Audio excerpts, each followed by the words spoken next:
हाँ तो भाई सब अपने अपने चाय बिस्किट साइड में रख दो और नवाबों की तरह लेट के कोई नहीं देखेगा, सब लोग बैठ के देखेंगे। ठीक, तो शुरू कर रहे हैं हमारा इसका नेक्स्ट टॉपिक। लास्ट में हमने देखा था एक इलेक्ट्रिक मोटर को पढ़ा था। इलेक्ट्रिक मोटर में क्या था कि जो चीज़ इलेक्ट्रिसिटी को मोशनल चीज़ में या मैकेनिकल एनर्जी में कन्वर्ट करती है वो होती है हमारी इलेक्ट्रिक मोटर। क्या था उसमें कि हम करंट पास करवाते हैं दो मैग्नेट पोल के बीच में, यानी कि मैग्नेटिक फील्ड के अंदर हम करंट पास करवाते हैं किसी करंट कैरिंग वायर के थ्रू। तो उसमें क्या होता है, उस पर टर्निंग इफेक्ट प्रोड्यूस होता है जिससे वो घूम जाती है और उस चीज़ को हम यूज़ करते हैं हमारे फैन में, इलेक्ट्रिक मोटर जितनी भी हमारी होती है, मिक्सर जूसर ग्राइंडर, सब में उस चीज़ का इस्तेमाल होता है। वो हर चीज़ जो बिजली से चलती है और इसमें मूविंग पार्ट होते हैं, ऑलमोस्ट हर चीज़ में वो मोटर वाला कॉन्सेप्ट यूज़ होता है। तब आते हैं उससे उसका एक अगला पार्ट होता है ठीक उसका उल्टा। वहां पे क्या था कि अगर हमने करंट पास करवाया तो घूम जाता था, तो एक इसका उल्टा कॉन्सेप्ट भी आया जो फील्ड खुद भी एक्सीडेंटली डिस्कवर हुई थी, लेकिन इसके बड़े ज़बरदस्त कॉन्सिक्वेंसेस। जितनी भी हम आज के टाइम पे बिजली प्रोड्यूस कर पा रहे हैं, इलेक्ट्रिसिटी प्रोड्यूस कर पा रहे हैं, जितनी भी हम यूज़ करते हैं, जो कुछ भी, वो सारा का सारा उसका लगभग 90%, 95% इवन, अगर सोलर एनर्जी छोड़ दी जाए तो बाकी सारा हिस्सा हम उसको प्रोड्यूस उसी कॉन्सेप्ट से करते हैं जो उसके बाद डिस्कवर हुआ, लेकिन डिस्कवर हुआ एक्सीडेंटली, और उसका नाम होता है इलेक्ट्रोमैग्नेटिक इंडक्शन। ये ठीक मोटर से उल्टा होता है। जैसे वहां पर हम करंट पास करवाते तो वो घूम जाता है। इसमें क्या होता है कि अगर आप उसे घुमा दोगे तो करंट आ जाएगा। पॉइंट क्लियर हुआ? उसमें करंट पास किया तो वो घूम गया, इसमें हमने घुमाया तो करंट पास हो गया, मतलब उसका ठीक उल्टा हो जाता है। रिवर्स केस भी सामने आया। ठीक, इस पे काम किया एक साइंटिस्ट ने जिसका नाम था फेराडे। ठीक है, तो उस फेराडे ने बहुत वर्क किया इसके ऊपर और उसको ये रिजल्ट मिला कि भाई अगर आप मोशन दोगे तो उसकी वजह से इसमें ईएमएफ या वोल्टेज या करंट इंड्यूस हो जाता है, फोर्स जाता है किसी करंट कैरिंग कॉइल में से। ठीक, इसे कहते हैं इलेक्ट्रोमैग्नेटिक इंडक्शन। ठीक, तो कैसे था इसमें, अगर कोई करंट हमको निकालना हो, सिंपल पार्ट पे चलते हैं, इसका करंट की डायरेक्शन अगर निकालनी हो तो कैसे निकालेंगे करंट की डायरेक्शन। ठीक, जैसे हमारे पास ये कॉन्सेप्ट है, इसमें नॉर्थ पोल साउथ पोल से हमने फील्ड प्रोड्यूस की और इस बार हमने फोर्सफुल इसको घुमा दिया तो इसमें करंट प्रोड्यूस हो गया। ठीक वही कॉन्सेप्ट यूज होता है जनरेटर में। जितनी भी हमारे जनरेटर हैं सब में हम यही पार्ट करते हैं। देखो उसमें ना एक इंजन होता है, आपने कभी देखा उसमें पेट्रोल के यूज होता ना, किसी भी जनरेटर को चलाओगे तो पेट्रोल या डीजल तो कुछ डालना ही पड़ता है, उसके बगैर तो चलता नहीं। कैसे काम करता है वो, जब आप उसमें डीजल प्रोड्यूस करते डालते हो, उससे आग जब लगती है तो डीजल से का वर्क होता है इंजन जैसा, जैसे हमारा बाइक का इंजन होता है। तो बाइक का इंजन भी हमारा वैसा कॉन्सेप्ट होता है जैसा मोटर होती है, मतलब मोटर भी, इलेक्ट्रिक मोटर भी टर्निंग या मैकेनिकल एनर्जी प्रोड्यूस करती है रोटेशन के रूप में, और इंजन भी वही एनर्जी प्रोड्यूस करती है मैकेनिकल रोटेशन के रूप में। ठीक, ये दोनों अपना अपना काम करते हैं। मोटर भी घुमा देती है और वो इंजन भी घुमा देता है। तो जो हमारा जनरेटर होता है उसके आधे हिस्से में वो इंजन होता है कि हम उसमें पेट्रोल या डीजल डालते हैं, वो उसे घुमा देता है, जो भी उसका एक्सल होता है उसको घुमा देता है, टर्निंग इफेक्ट प्रोड्यूस हो जाता है। लेकिन उस मोशन को इस बार हम किसी गाड़ी को चलाने के लिए इस्तेमाल नहीं करते, बल्कि उसके साथ अटैच करके कॉइल को हम रख देते हैं एक मैग्नेटिक फील्ड में रिवर्स करके, उल्टा, जैसे यहाँ मोटर में हो रहा था ना वैसे। समझे? अगर आप उस इंजन के साथ पेट्रोल डाल के चलाओगे और उसका जो टर्निंग मोशन प्रोड्यूस हो रहा है उसे किसी गाड़ी में लगा दोगे तो गाड़ी आगे चल पड़ती है। लेकिन इस बार हम क्या कर रहे हैं, उसका जो मोशन हमको मिला उससे हमने किसी गाड़ी को सप्लाई नहीं किया, उसे कहाँ दे दिया हमने, दो पोल के बीच में, यानी कि मैग्नेटिक फील्ड के बीच में रख दिया। ऐसा करने से क्या हुआ, वो घूम गया और उसके घूमते ही फिर रिवर्स काम कर गया फैराडे लॉ के अकॉर्डिंग कि उसमें करंट प्रोड्यूस हो जाता है जिससे हमको बिजली मिलती है, जो जनरेटर का कॉन्सेप्ट होता है। ठीक, तो इसी तरह का एक बड़ा लेवल पे कॉन्सेप्ट यूज होता है टरबाइंस में, थर्मल पावर प्लांट में, हाइड्रो पावर प्लांट में, वहां पर ये सब यूज होता है। बस किसी तरीके से हमको घुमाना होता है। जब लार्ज स्केल पे घुमाना पड़ेगा तो लार्ज स्केल पे इलेक्ट्रिसिटी प्रोड्यूस होती है। ठीक, तो वहाँ ज़्यादा एनर्जी लगती है। धीरे धीरे उस लेवल पर भी आएंगे हम। तो पहले देखो कि क्या था ये EMI निकला कैसे। तो फेराडे ने वर्क किया और फेराडे ने सिंपल कॉन्सेप्ट हमको बताया कि भाई कोई कॉइल है, ठीक है, उसका निचोड़ था, दो तीन उसने हमारे एक्टिविटीज़ की थी जो आपकी बुक में लिखी हुई हैं, उन सबको चेक करना। तो अभी मैं आपको समझा रहा हूँ सिंपल कॉन्सेप्ट क्या था जो आपके बोर्ड के लिए काम आ सकता है। तो फेराडे ने कहा कि भाई जैसे हमारे पास एक कॉइल है, सिंपल कॉइल में ये जी लगा हुआ है। जी का मतलब होता है गैल्वेनोमीटर। गैल्वेनोमीटर क्या करता है, करंट माप देता है। और इसकी खास बात, करंट तो हमारा एमीटर भी मापता है, फिर है ना, करंट तो एमीटर भी मापता है। फिर गैल्वेनोमीटर में क्या खास बात है, फिर गैल्वेनोमीटर क्यों लगाया, फिर एमीटर चल जाता। एमीटर की एक दिक्कत है कि एमीटर करंट की डायरेक्शन ही माप सकता। जब राइट पोलैरिटी में, सही पोलैरिटी में करंट आएगा तो वो रीडिंग देगा। उसकी रिवर्स पोलैरिटी में अगर करंट आएगा तो एमीटर जीरो रीडिंग शो करता है। यानी बाई चांस करंट को अगर उल्टा चल जाए, वो सर्किट में उल्टा अगर लग जाता है तो फिर वो जीरो रीडिंग शो करता है। लेकिन गैल्वेनोमीटर दोनों तरफ करंट मापता है, तो पॉजिटिव में भी जाके मापेगा और नेगेटिव में भी मापेगा, यानी कि पोलैरिटी का कोई पंगा नहीं होता गैल्वेनोमीटर में, क्योंकि यहाँ पे देखो हमको पता थोड़ी ना है करंट किस तरफ आएगा, है ना। हम तो प्रोड्यूस कर रहे हैं उसको, और प्रोड्यूस करेंगे तो हमें मालूम थोड़ी ना किधर आएगा, वो तो हमें पता नहीं होता। इसलिए हम क्या करते हैं, गैल्वेनोमीटर यूज़ करते हैं, उससे दोनों तरफ करंट आ जाता है। दूसरी खास बात ये होता है कि एमीटर जो अक्सर बनाए जाते हैं हमारे, वो अच्छा खासा करंट माप सकते हैं, स्मॉल लेवल का करंट नहीं मापते वो, तो बड़े करंट को मापने के लिए होते हैं 1-2 एम्पेयर के ऊपर का करंट माप, ज़्यादा आधा एम्पेयर, 0.2 एम्पेयर, इससे नीचे करंट नहीं माप सकते हम एमीटर से, उतना क्लियर रीडिंग नहीं देता, एरर ज़्यादा आता है। लेकिन गैल्वेनोमीटर एक ऐसी चीज़ होती है जो बहुत माइन्यूट करंट को भी माप देता है, हल्का सा करंट भी आएगा तो उसको भी माप देता है। तो हम यहाँ पे वही प्रोड्यूस कर रहे हैं एक्सपेरिमेंटली, क्या पता कितना बड़ा करंट आएगा कि नहीं आएगा, छोटा मोटा करंट आना है, डायरेक्शन उसकी मालूम नहीं। तो इसलिए यहाँ बेस्ट चीज़ है कि गैल्वेनोमीटर यूज़ किया जाए, किस लिए कि कोई करंट अगर आए तो हम पहचान सकें कि इसमें कोई करंट आया था, ठीक। तो इसलिए हमने सेटअप ऐसा बनाया। मतलब ये सिंपल समझो कि जैसे आपके जो कड़ा होता है ना, कड़ा जो हाथ में पहनते हैं, उस कड़े पे एक छोटा हिस्सा काट के वहाँ गैल्वेनोमीटर लगा रखा है, मीटर है सिंपल, वो रीडिंग शो करेगा। अब उस कड़े के सामने हम बार मैग्नेट को चला रहे हैं, उसके बार मैग्नेट उसके आसपास लेकर के आ रहे हैं। तो ये एक्सपेरिमेंट फैराडे ने किए थे सारे। वो एक बार मैग्नेट को उसके पास लेकर के आया, वो जब इसके पास लेकर के आता तो इसमें करंट आता है। जैसे ही वो इस बार मैग्नेट को इसके नज़दीक लाता है तो ये गैल्वेनोमीटर कुछ रीडिंग शो करता है, मतलब इसमें कुछ करंट आ गया। और जैसे ही वो दूर लेके जाता है फिर शो करता है, लेकिन उल्टी तरफ, रिवर्स डायरेक्शन, फिर से क्या होता है, वो करंट शो कर देता है। तो उसको लगा कि भाई इसके मोशन से ऐसा क्या हो रहा है, करंट प्रोड्यूस हो रहा है। पॉइंट समझ में आया। उसने क्या किया, एक कोयल के आसपास, कोयल के पास यानी तार के आसपास गैल्वेनोमीटर लगा करके बार मैग्नेट को आगे पीछे मूव किया, तो ऐसा करने से उसमें करंट आया। एक एक्सपेरिमेंट उसने किया।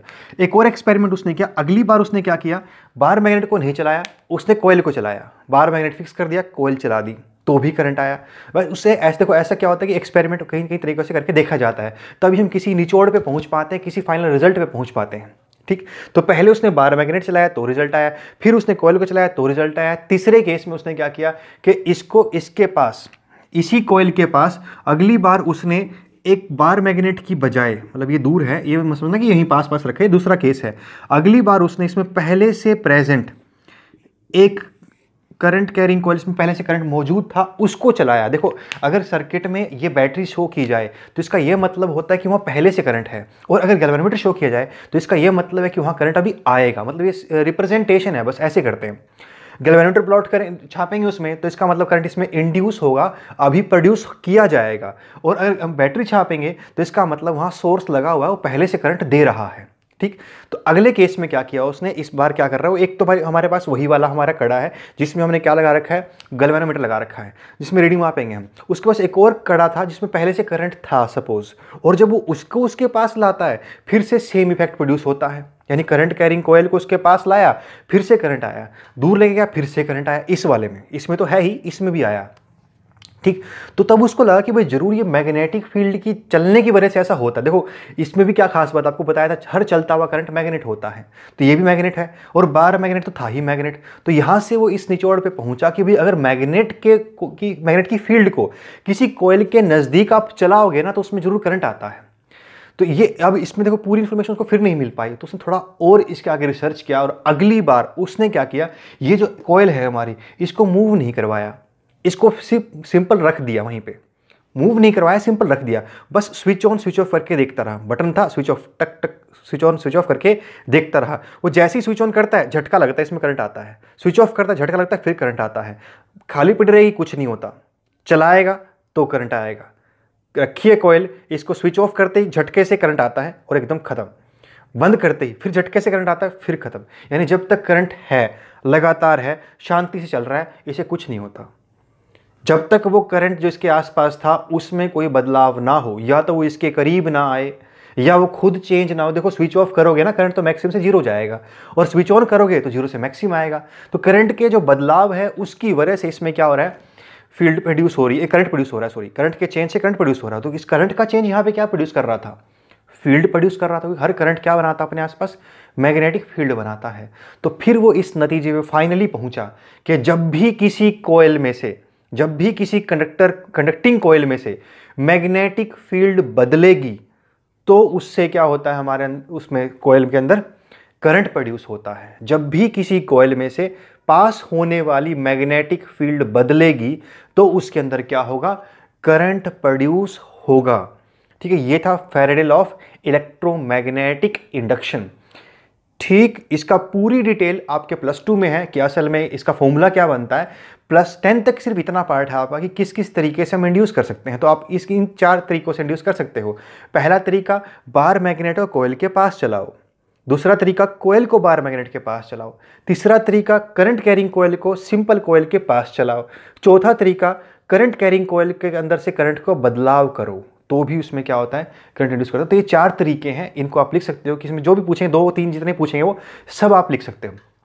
तो पॉइंट समझ में आया अभी क्या था हमारा इलेक्ट्रोमैग्नेटिक इंडक्शन, ये फैराडे ने था। अब अच्छा एक और बात भी आती है, अब इसमें डायरेक्शन निकालनी पड़ेगी ना, करंट गया कैसे, ऐसे आया कैसे आया, तो उसको निकालने के लिए फिर से फ्लेमिंग कूद गया और फ्लेमिंग ने बताया कि डायरेक्शन में बता देता हूँ। उसने कहा कि इसका डायरेक्शन निकालने का तरीका है फ्लेमिंग्स राइट हैंड रूल। उसने अपने दोनों हाथ यूज कर लिए। लेफ्ट हैंड से उसने क्या बताया, लेफ्ट हैंड से उसने बताया कि अगर करंट कैरिंग कॉइल को, ध्यान समझना, देखो इसमें बड़ी भयंकर कंफ्यूजन आएगी लास्ट में जाकर के। अगर करंट कैरिंग कॉइल को मैग्नेटिक फील्ड में रखा जाता है तो किस तरफ उस पर फोर्स बनती है या किस तरफ वो जाएगी, वो लेफ्ट हैंड बताता है। राइट हैंड बताता है, सेम वही सब कुछ वैसे ही इसमें भी। राइट हैंड बताता है कि किसी कॉइल को मूव करवाया जाता है किसी मैग्नेटिक फील्ड में तो करंट किधर आएगा, समझे। यहां पे हम करवाएंगे, करंट आएगा। वहां पे हमने करंट पास करवाया था, मूवमेंट हुई थी। तो ये दोनों अलग अलग बात बताते हैं। ये इलेक्ट्रोमैग्नेटिक इंडक्शन बताता है, ये हमारा सिंपल मोटर वाला पार्ट बताता है, या ये कह लो कि ये जनरेटर वाला पार्ट बताता है, ये मोटर वाला पार्ट बताता है। और मज़े की बात है कि जनरेटर आपके सिलेबस में ज़्यादा नहीं है, ज़्यादा तो इसका सिंपल प्रिंसिपल पूछा जाता है कि प्रिंसिपल क्या होता है इलेक्ट्रिक जनरेटर का। तो प्रिंसिपल होता है इलेक्ट्रोमैग्नेटिक इंडक्शन, जो मैंने आपको अभी समझा दिया कि भाई जब भी किसी कंडक्टर में से मैग्नेटिक फील्ड चेंज होगी, पास होने वाली मैग्नेटिक फील्ड बदलेगी तो उसके अंदर एक करंट प्रोड्यूस होगा, इसे हम इलेक्ट्रोमैग्नेटिक इंडक्शन कहते हैं। ये सारी बातें मैं आपको डेफिनेशन में लिखा दूंगा, अभी तो सिंपल आपको समझना है ताकि आप क्वेश्चन कर पाओ। ठीक है भाई, तो ये पॉइंट समझ में आ गया। अब देखो क्या है इसमें लेफ्ट राइट हैंड रूल में, अब और क्लियर करते हैं। वही centre finger current, 4 finger field और थंब देगा मोशन। कैसे करके दिखाता हूँ। देखो जनरेटर में अगर मुझे कोई पूछे भाई इस वाले, अब मैं बताओ कि किधर करंट आएगा, और मैंने क्या किया, इसको यूं घुमा रखा है। मतलब ये हमारे पास एक कोयल थी ऐसे स्क्वायर, इस बार कड़ा नहीं है, स्क्वायर कड़ा मान लो, स्क्वायर कोयल है, तो उसको ना यूं घुमाया तो फिर किधर आएगा उसमें करंट, ये बताओ।